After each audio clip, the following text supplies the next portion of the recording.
Okay, so for week 5 of fall anime, a lot of cool, exciting moments. We meet some new characters in Chainsaw Man. Bocchi the Rock kind of had a hype new song playing. We meet some more villains in Arknights. And we got cool fight scenes in Mob Psycho, as well as cute moments in Spy Family. So yeah, let's get started. Okay, so for Chainsaw Man, episode 5. We left off with Denji and Power in the bathroom. Denji was about to reach the promised land. Grab some of those Power titties. They look so big, she's waiting for him on the toilet. This is his dream fulfilled. We've done it already, not even halfway through the season. My man is in there. So he's grabbing the titties. He gets 3 squeezes. The thing is, at the first squeeze, he sees that something is wrong. And then we realize that Power is patting her chest. So the breast pads fall off. She's still kind of smug and doesn't care. And she's like, okay, you got 2 more squeezes. He does it one more time and he's like, oh, that's it? And then the opening rolls. So yeah, that was a pretty cool, effective scene. It showed that, yo, even if you accomplish your dreams, no matter how big or how small, how hard you work for them, once you get it, you feel a bit empty inside. Or maybe just Power's titties aren't all that. So then we just see Denji on his daily activities, eating breakfast, going to work, walking with Power, talking with Makima, doing paperwork, and he's just like dead inside. He's like, what do I do now? Is Denji already depressed? He got his union job, he got a place to live, but now like grabbing the titties, he doesn't know what to do with his life anymore. Makima sees that something is wrong, so she's like, yo, Denji, what up? If I try to accomplish more things, am I just gonna feel empty after I finish them? So Makima, bro, she's slick. The most erotic scene out here. It was so good, well animated. Just Makima taking Denji's hand, kind of rubbing her hand with it. Makima just guiding him through his first experiences with the woman. It was so effective, yet kind of creepy. Like, yo, Makima, chill. The way she's manipulating Denji so much, it just feels so uncomfortable. But I still gotta admire this whole scene. It was pretty much sex without the sex. So Makima just rubbing Denji's hand, biting his finger, and she's like, all right, remember this bite. And then she's like rubbing her lips with his finger. If that was not enough, bro, she guides his hand into her chest. He collapses on his chair like, what? And so yeah, this was a very cool scene. Just showed how like manipulative Makima is. As a boss, as a girlfriend, whatever you want, she kind of like teases you, tries to give it to you. I don't really blame anyone for simping for her. And yeah, this scene was amazing. After that though, we get some real plot. This anime's not all about being horny, but most of it is. So we learn about the Gun Devil. So yeah, if you thought Chainsaw Devils were bad, bro, the Gun Devil kind of like on another level. Basically like 13 years ago, so like in the 1980s, gun control was kind of like a big hot topic throughout the world. People were scared of guns. There were a lot of like, you know, mass shooting events. If you're an American, bro, this is no surprise. But yeah, since there are devils in this world that are grown by fear, people's fear of guns like steadily grew until there was this big terrorist accident in New York. So it was kind of like this universe's 9/11, and basically during that time the Gun Devil just spawned onto Earth, and then it went on a rampage. So for 5 minutes it killed 1.2 million people. So bro, that was kind of scary. And then what happened to it? Well, it kind of went missing, so we're kind of like trying to find it. Makima's mission to Denji is basically to find and kill the Gun Devil, and Makima's like, if you do this, I'll give you 1 wish. Anything you want, I'll give it to you. So Denji's like, anything? Anything?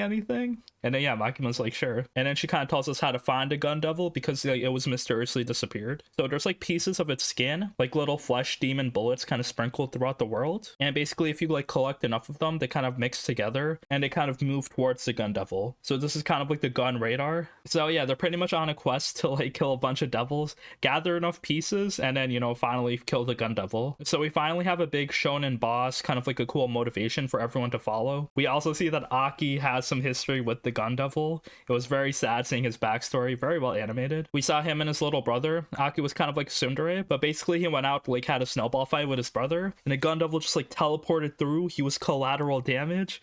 Aki survived, but he sees his whole house with his family in it exploded. So that explains his strong motivation for revenge. She just wants to kill the Gun Devil. And then she wants to kill the Gun Devil to go with Makima, so I'm definitely excited, but a bit scared to see where this Gun Devil arc will go. After that, second half of the episode, bro, we're not finished. We entered the hotel. So this is one of my favorite arcs in the early part of the manga. It kind of shows off a lot of the new characters. It was really funny, and the devil fight was like pretty interesting. So yeah, so far we see Power and Denji kind of interacting with Aki. They're still pretty rude and chaotic, but Aki kind of like controls them through gum. And then Denji's kind of bitter. He's like, bro, I just beat the Bat Devil. I don't get a chance to rest. I want a reward. And there we see Himeno, girl with an eye patch. So what is she all about? So she's the oldest out of all of our group. We see that she had 6 other partners that died, so she really doesn't want Aki to die. Basically, she's not shy, she's very open, and she's like, yo, Denji, or whoever can kill this devil first, I'll give you a kiss on the cheek. And then Denji's like, yo, I kind of have Makima already. She told me it's good to do naughty things with people that you're familiar with. And Denji doesn't know anything about Himeno. So then Himeno like kind of seduces him even more. She's like, yo, Denji, I'ma kiss you with tongue. And yeah, that's enough to get him motivated to kill this devil.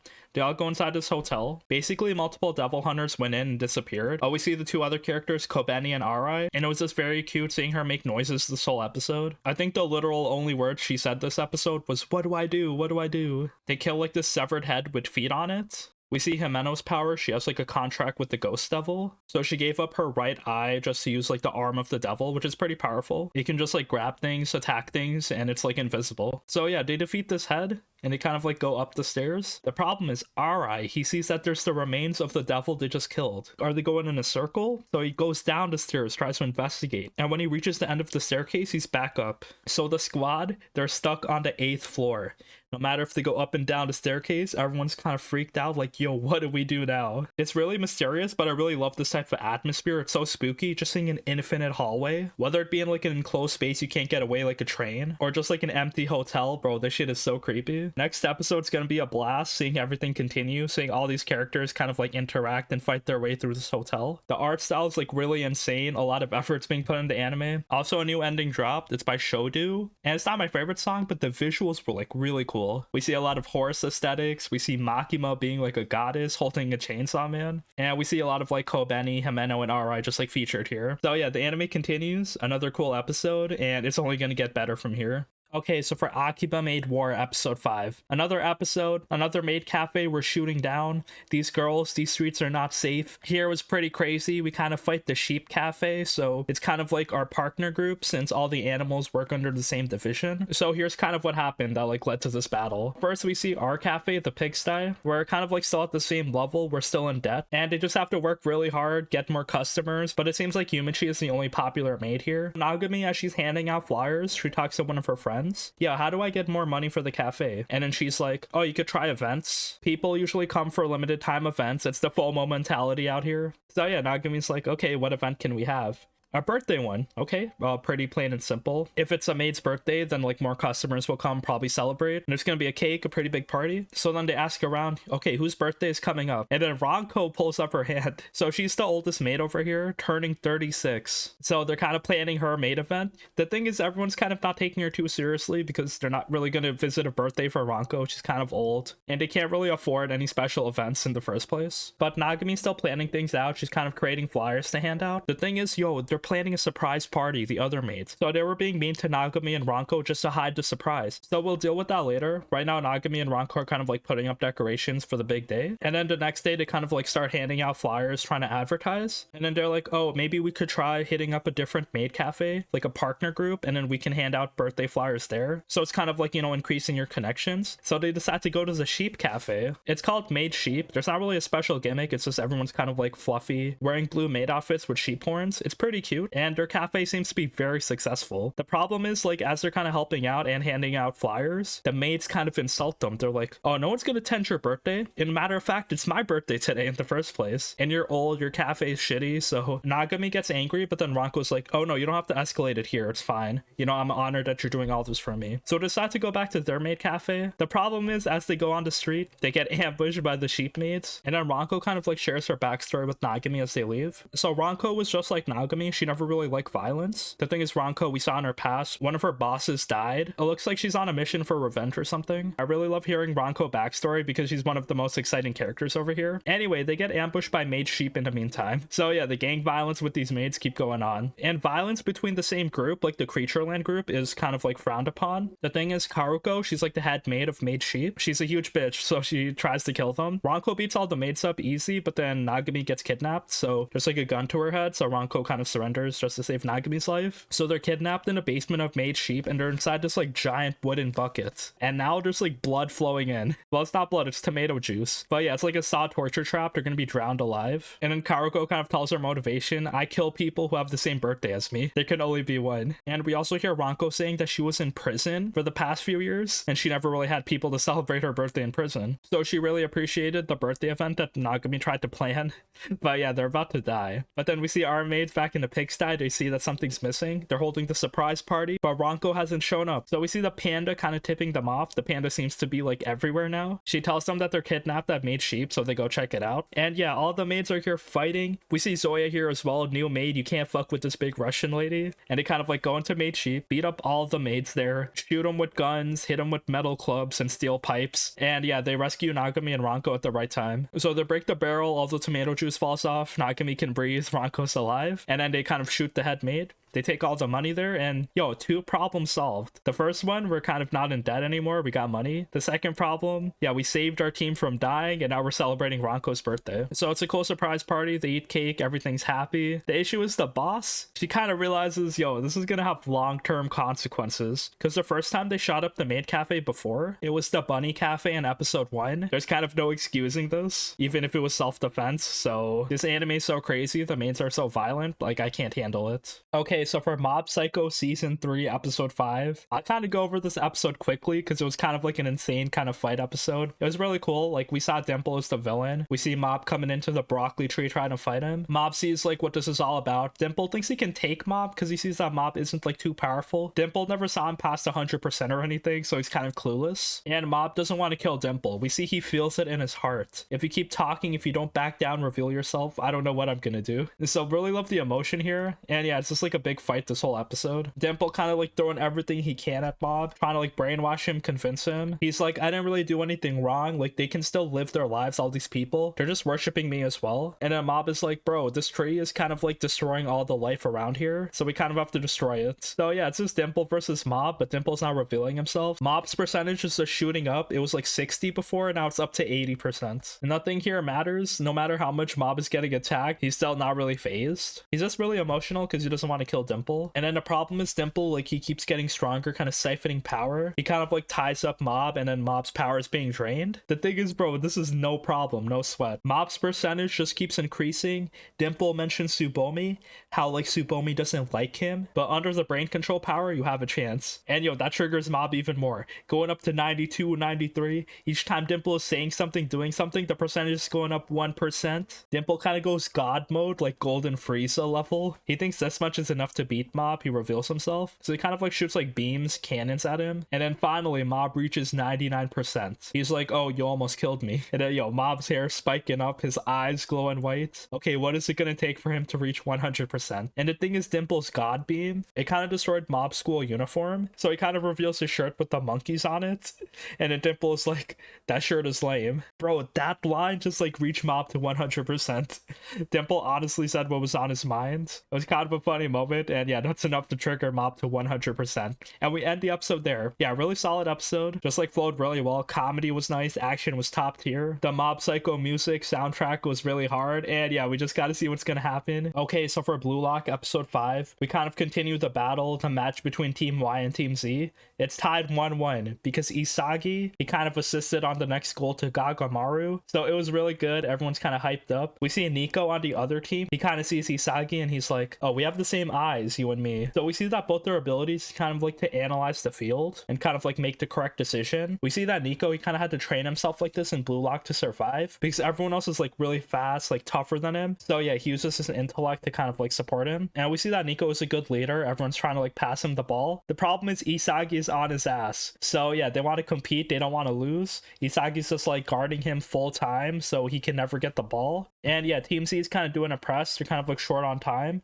So it's like it's full offense, everyone on offense. And that's when Team Y kind of does their last second maneuver. It was called one-time kill counter. So yeah, what is this death move that they invented? So basically, with 1 minute left on the clock, they kind of like get possession of the ball, pass it to Okawa-kun, and literally everyone on Team Y, they kind of zoom into offense. So everyone's running, blitzing on offense. It's like the whole team with red shirts running in. And the problem is, since all of Team Z is also on offense, they kind of like get caught off guard. They only have 2 defenders. So Okawa, he's really fast. He's really good at striking, so he's kind of like pushing the ball forward. We see him passing it back to Nico, and is Nico gonna hit the shot? He kind of has a clear path to the goal. The goalie's there, but yo, goalies in Blue Lock are kind of useless. But no, he passes the ball, so he passes it back to Okawa, and that's when Isagi comes in. Isagi just sprints from one end of the court to another, bro. This dude's stamina is insane. He's in the zone, he sees where the pass is being hit, he can smell a goal, and then he intercepts the ball, so he kind of saves their asses. And now it's off to the races on the other end. They kind of pass the ball, he gives it to Bachira, and everyone's kind of zooming back on offense. So then Bachira kind of like does a quick pass, he slides the ball really low, it passes a bunch of people, and then Isagi's there to do it. He kind of like curves his leg, hits that shot diagonally,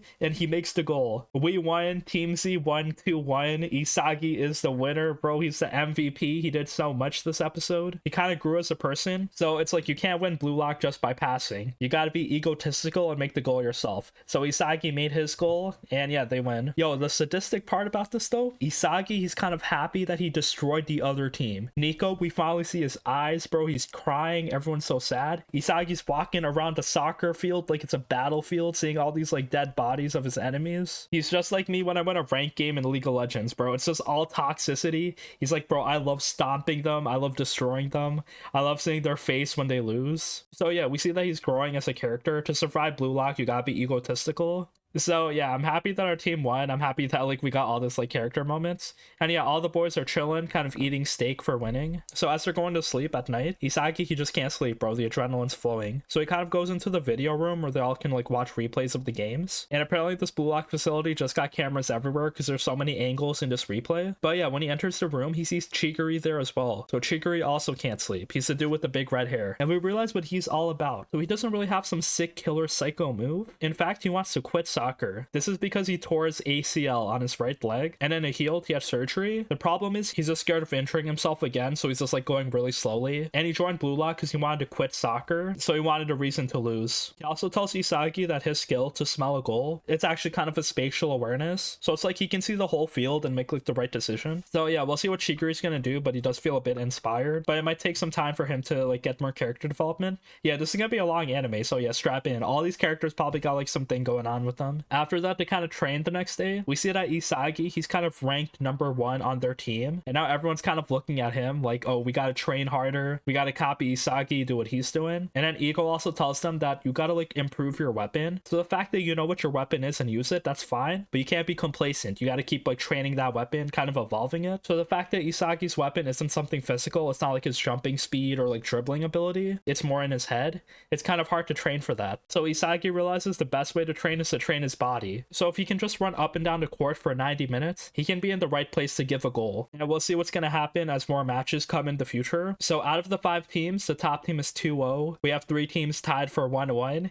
and the bottom team is 0-2. And we'll see what's going to happen because this tournament does continue. Okay, so for Bocchi the Rock, episode 5. Yo, what a cool episode. This was kind of like the culmination of all the training. A very high moment in the anime. And yeah, the payoff was all for this. They kind of have this big rehearsal concert. They dropped a new song. It was so cool. And so yeah, this is what happens in this episode. So Ryo kind of finished her original song. Bocchi wrote the lyrics. So now everyone's happy, like they have their own song to perform. And they also get paid for working at the club. The problem is, yo, running a band is pretty difficult. And they kind of want to sell their own album and everything. So they got to use more money. So Bocchi, she made 10,000 yen. She got to give it away to Nijika to kind of support the band. But yeah, Bocchi just got to work hard to make this band successful, and she doesn't have to work anymore. Also another thing. So yeah, they planned their next concert next month. So Nijika's like to her sister, oh yeah, can you schedule me in for next month? We made our own original song. We got a new band member. Let's run it back. And then the sister, she's like, what? Are you kidding? You guys aren't good enough to do that. Nijika kind of runs away mad, like, oh, you sleep with stuffed animals, big sister. So their band can perform, but they have to do an audition before they do, and the sister has to pick them. So yeah, we still have a chance. Our amateur band's getting like hyped up. So they gotta play the guitar well, they gotta sing. Bocchi kind of has to control herself because last time she was like pretty bad. And if they solve all those problems, yeah, maybe this audition will work out. So the rest of the episode is them working really hard. We see Bocchi kind of like really stressed, so Nijika kind of talks to her. She kind of apologizes for forcing Bocchi to be in the band. They have like a heart-to-heart talking about their dreams, like, oh, what is the real reason you wanted to play? We realize that Bocchi, she just wants to get popular. Joining a band will like break her social anxiety, she'll get friends, and then people will acknowledge her. Nijika, we also thought she wanted to like become famous, but she also has another hidden motivation that she doesn't share to us. So yeah, I wonder what that could be. But yeah, after a lot of training, they kind of rest the final day, and then they're back in the Starry Club doing the audition. So yeah, this audition popped off. It was fire. All the girls kind of vibing. Animation was cool. Like there's like a good amount of CGI, but we see Kita actually singing, like kind of like a deep professional singing voice, which caught me off guard. There's a lot of like cool animations, playing the drums, playing the guitar. So bro, they sound like a real band. But wait, Bocchi, she kind of has another goal. She doesn't want to let her friends down. This band is her dream. She goes into like Ultra Instinct Jimi Hendrix mode and just jams on her guitar as like her own guitar riff solo. And yeah, they did it. They killed the song. So this performance was really nice. The song was called Guitar Solitude and the Blue Planet. So if you want to look it up on YouTube, yeah, it's available. And the big sister, she's like, okay, you guys were okay, but you still have some flaws. But yeah, you passed, so you're gonna perform at the next concerts. So yeah, we did it. All that hard work paid off. We trained really hard to kind of like play the guitar. And yeah, it was a really happy moment. Everything in this episode was very cute. We also see the big sister kind of acknowledges Bocchi. She realizes that Bocchi's really talented, but the fact that she's socially awkward makes her kind of think she's not talented enough. So the big sister kind of looks at Bocchi and is like, oh, I acknowledge you. And then Bocchi kind of like gets scared, like, oh shit, she's watching me. Did I do something wrong? So yeah, it's a funny misunderstanding. I really want Bocchi to succeed and like kind of acknowledge her skill. But yeah, it was still like a cool band W. Oh, also after the audition, Bocchi kind of like threw up, and there was just like a funny intermission where we see like water flowing through dams. So yeah, the comedy of the show is on point. All right, so for Arknights Prelude to Dawn episode 2,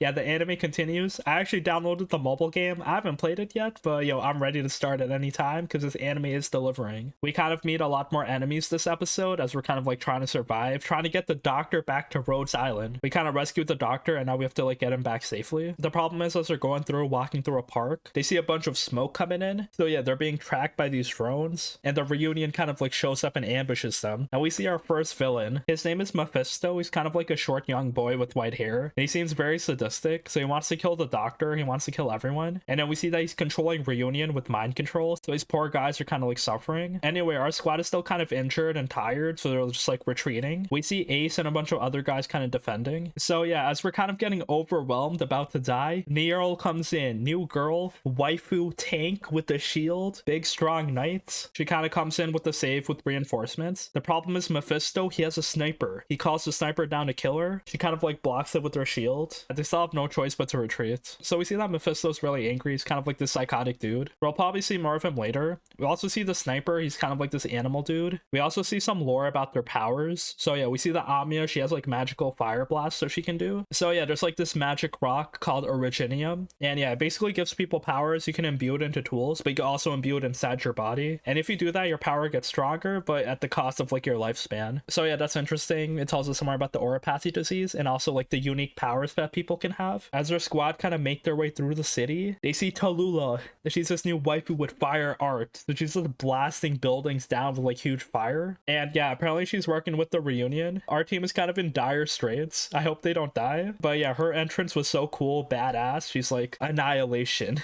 That's all I want. So new psychotic fire waifu comes in, Tallulah. Hope we get more new characters each time. I know the game has so many characters, so yeah, they're doing a good job incorporating them here so far. I thought Mephisto was kind of lame, but I mean, it's cool to get more villains. Okay, so for Gundam Witch episode 6, here we have this big face-off. It's Soletta versus Ellen. So she wants to learn about Ellen's history because he's like the ice prince. He doesn't really talk to anyone and he doesn't have a birthday. So Soletta thought that she offended him with that, but no, he's actually working like behind the scenes with a different group. So he's kind of not really a real person. He's an artificial dude. And we see that his body's kind of degrading. So after this fight with Soletta, the next fight he's gonna die. So yeah, that's all pretty sad. It's kind of like makes you sympathetic to the villain. Like, oh shit, someone's pulling his strings. We also see Soletta's mom. She's like big chillin'. She sees that Soletta's going through all these fights. All these higher ups are kind of targeting her, but Soletta's mom is just not worried. She's like, oh, my daughter can handle it. Soletta's with all the Earth people trying to get her aerial suit ready. The thing is, this battle, it's a bit different. So yeah, the duel committee, they can just like set up the environment for each battle. This one, they're kind of flying in like a space field. So Soletta needs thrusters, like basically rocket boosters to kind of fly faster, and they can't really afford it. So they're basically trying to build it from scratch. Everyone's kind of using the last of their money and resources just to help Soletta, and they're betting on her, so you can gamble on these matches. So as long as Soletta wins, everyone's gonna be happy. Also, we see Guel. Since he lost 2 duels, his dad disowned him, and basically he can attend to school, but he's just kicked out of his dorm. So where is he gonna stay? We don't really know yet. And then after all of that, the duel is on. Ellen kind of has the advantage. He doesn't really like Soletta.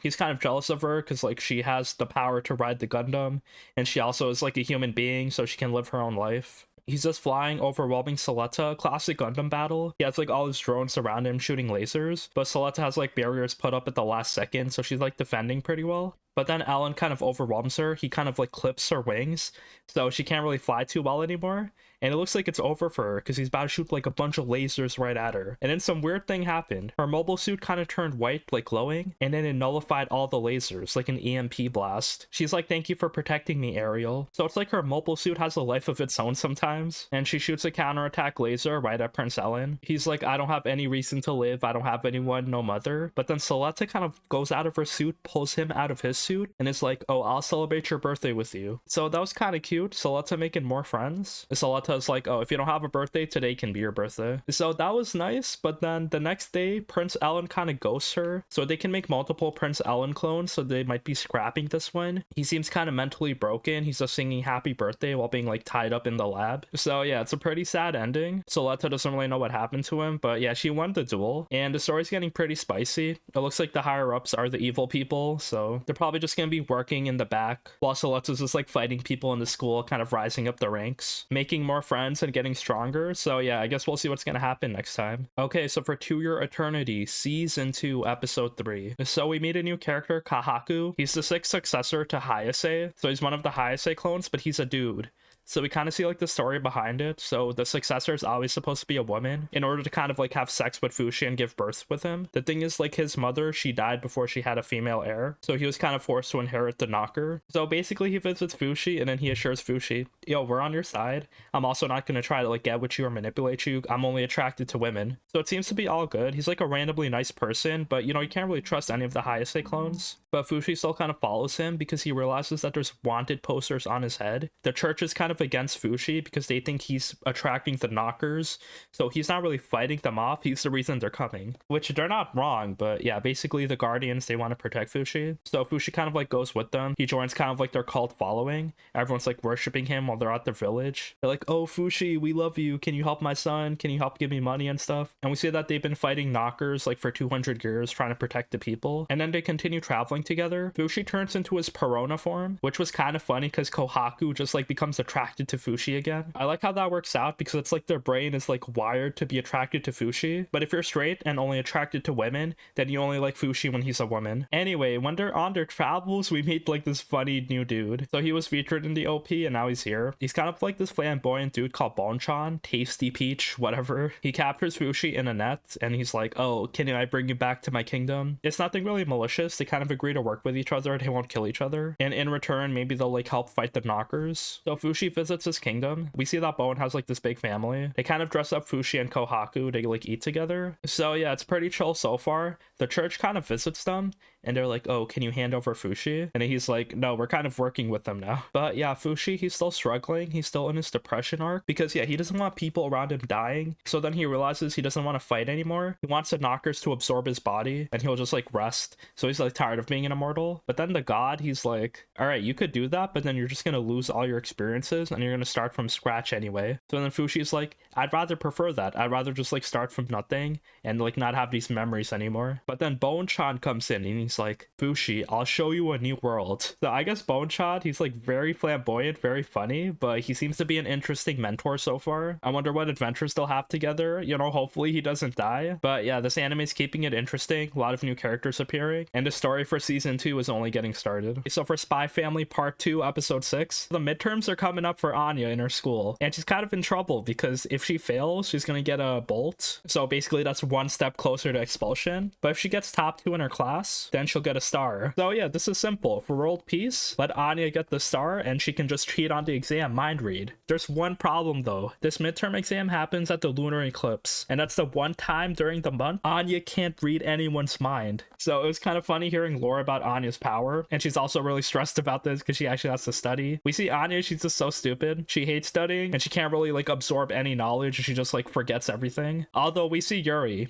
kind of invites him over and then he volunteers to teach Anya. He doesn't doesn't really like her though. He's like, oh, this gremlin, she's stealing my sister. But yeah, it was still really funny. It's kind of a bonding moment. He tries hard. He kind of explains his motivations to Anya. I really want to study to give my big sister a better life. And then he kind of like instills that passion into Anya. But all their hard work has not paid off. Anya has not absorbed any new knowledge. And the study session was just a waste of time. Yuri kind of leaves angrily, but he eats some cookies that Yor made that kind of poison him. We see the dog Bond. He also ate some of the cookies. So it looks like Yor just murdered the dog. And she does end up taking the midterms herself. No cheating, no help from mind reading. She just has to do it all herself. The thing is, Lloyd, he's not confident in his daughter at all. So this is what he does. He kind of sneaks into the school and kind of like tries to steal the exams and like forge it. The thing is, as Twilight's sneaking in, he's like disguised really well. We see this other spy. His name is Daybreak. He's kind of like a Twilight simp. So he wants to kind of copy him and be better than him. The thing is, he's really bad at being a spy. He's like so obvious. He's kind of doing like flips and just kind of hurts Twilight's mission because if his cover is blown, police are going to come. It's just going to be so suspicious. So it's kind of like a randomly funny moment, just like a new spy character that's like really inept. Twilight kind of guides him and helps him into the exam room, and he pretends to get knocked out by him and stay there until Daybreak like does what he's gonna do. So yeah, apparently Daybreak was like hired by a rival organization to kind of forge Damien's grades. So yeah, they wanted to sabotage Damien. The thing is, Lloyd kind of undid all the sabotage, so Daybreak kind of like left mission failed. And yeah, Twilight continues his mission to like look at Anya's grades. The thing is, he didn't have to change any of Anya's grades. Why? Did she pass all her classes? Barely. She got like 30s on all her tests. So yeah, we didn't succeed, but Anya's really happy she did it herself. But yeah, barely passing is not going to cut it in the future, so she got to study twice as hard. But yeah, this is just, you know, another funny slice of life episode. Okay, so for the Eminence and Shadow episode 5. So yeah, things are kind of popping off. This whole city's like under attack. We see Shadow Gardens like kind of like helping everyone, kind of attacking all the terrorist organizations. We also see Princess Iris. She has red hair. She's kind of badass, kind of like attacking the big monster. She's trying to rescue her sister Alexia. The thing is, Sid is already there rescuing her. So yeah, Sid attacks like her fiance. He kind of wants to be a part of the Knights of the Round. That's why he's doing this whole evil plot. But yeah, he isn't him. So Sid comes in, attacks him, easily deflects all his attacks. The dude starts like juicing up with the magic pills. It's still not enough. So these villains are pretty underwhelming. Sid kind of like beats them up, and yeah, he kind of disappears into the shadow. Alexia gets more confidence in her sword skills because she sees that Sid is also really proficient in the sword. And yeah, it's all good. Everyone's rescued. Kind of like a big fight scene there. Shadow Garden kind of cleans up all the other enemies. So we kind of go back into school like nothing happened. The thing is, Alexia, she kind of confesses to Sid. She's like, oh, the fact that my fiance kind of died, I'm kind of single now, and you know, we were together for a bit, so yo, why not go out with me? And Sid, he wants to be the mob character, so he's like, yo, I think I'll pass. Alexia gets a bit mad because she just poured her heart out to him, and then she kind of like stabs him and attacks him, and then he stumbles upon a pink-haired girl. So new girl, I wonder what's gonna happen to her in the future. But yeah, the plot keeps moving. Sid's just living his best life as a background character, but also styling on the villains at night. So yeah, another okay episode. Just kind of like a standard isekai so far, but yeah, I guess we gotta wait to see more story points happening as we kind of continue on with this anime. And that's it for this week. Really liking these shows. The action, the animation, the comedy, it all goes hard, and I can't wait to review more shows next week. So yeah, please let me know what your favorite anime this week was.